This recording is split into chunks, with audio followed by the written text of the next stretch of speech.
श्री स्वामी समर्थ. मला बऱ्याच वेळेस प्रश्न विचारले जातात की वास्तुशास्त्राप्रमाणे घरामध्ये फिश टँक कुठे ठेवावा, चांगला असतो का वाईट असतो, आणि बरेचसे प्रश्न येतात. टीव्ही कुठं असावा याचे प्रश्न विचारले जातात. तर मी असं सांगेन की आता हा माझा घराचा, माझ्या हॉलचा व्हिडिओ आहे हा. तर माझा हा फिश टँक तुम्हाला दाखवतोय मी. तर घरामध्ये फिश टँक ठेवताना हा शक्यतो उत्तर, घराची उत्तर बाजू म्हणजे हॉलची उत्तर बाजू हॉलमध्येच ठेवा. बेडमध्ये कुठलाही फिश टँक ठेवू नका. किंवा टीव्ही पण चालत नाही बेडमध्ये. तर हॉलमध्येच टीव्ही आणि फिश टँकची योजना करा. तर फिश टँक ठेवण्यासाठी हॉलमध्ये सर्वात उत्तम जागा तर उत्तरेकडची भिंत, म्हणजे वाया कोपऱ्यापासून ते ईशान्य कोपऱ्यापर्यंत हॉलमध्ये तुम्ही या उत्तर भिंतीला कुठेही तुम्ही फिश टँक लावू शकता. हा माझा हॉलचा व्हिडिओ तुम्हाला दाखवतोय, फिश टँकचा व्हिडिओ दाखवतोय. आणि टीव्ही पण तसाच आहे. टीव्ही सुद्धा उत्तर भिंतीलाच लावा, की आपल्याकडून आपण म्हणजे बघताना आपलं तोंड उत्तरेला आलं पाहिजे. आपले काय जे आपण नाश्ता पाणी करताना आपण टीव्ही बघताना काही नाश्ता पाणी करतो, तो उत्तरेकडे तोंड करून आला पाहिजे.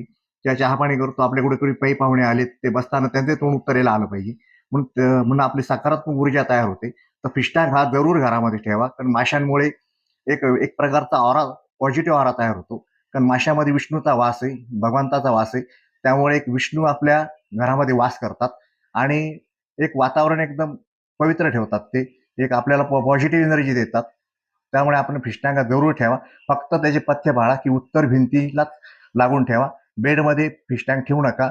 तसं बेडमध्ये सुद्धा टीव्ही ठेवू नका, कारण टीव्ही हा निगेटिव्ह ऑरा पास करतो. त्याची जी आपण काय त्याच्यातून येणाऱ्या ज्या लहरी आहेत त्या निगेटिव्ह असतात. त्या आपल्या मनावर परिणाम करतात, झोपेवर परिणाम करतात. त्यामुळे झोप आपली व्यवस्थित होत नाही.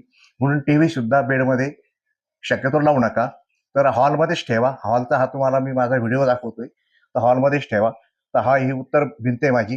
हा उत्तर ईशान्येमध्ये माझी एंट्री आहे, उत्तरेमध्ये एंट्री आहे, आणि इकडे हा वाया कोपरा आहे. तर आपले कूलर वगैरे हे सुद्धा हॉलमध्ये वाया कोपऱ्यात ठेवा, किंवा कुठल्याही रूम मध्ये ठेवत असाल तर वाया कोपऱ्यामध्येच कूलर ठेवा, कारण वाया कोपरा वाऱ्याची दिशा आहे.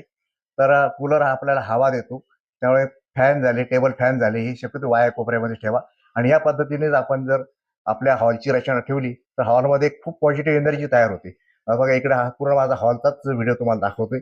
इकडे माझं देवघर ईशान्येला, हे तुम्हाला दाखवते. देवघराचा सेपरेट व्हिडिओ मी टाकणार आहे, तो पण बघा. श्री स्वामी समर्थ.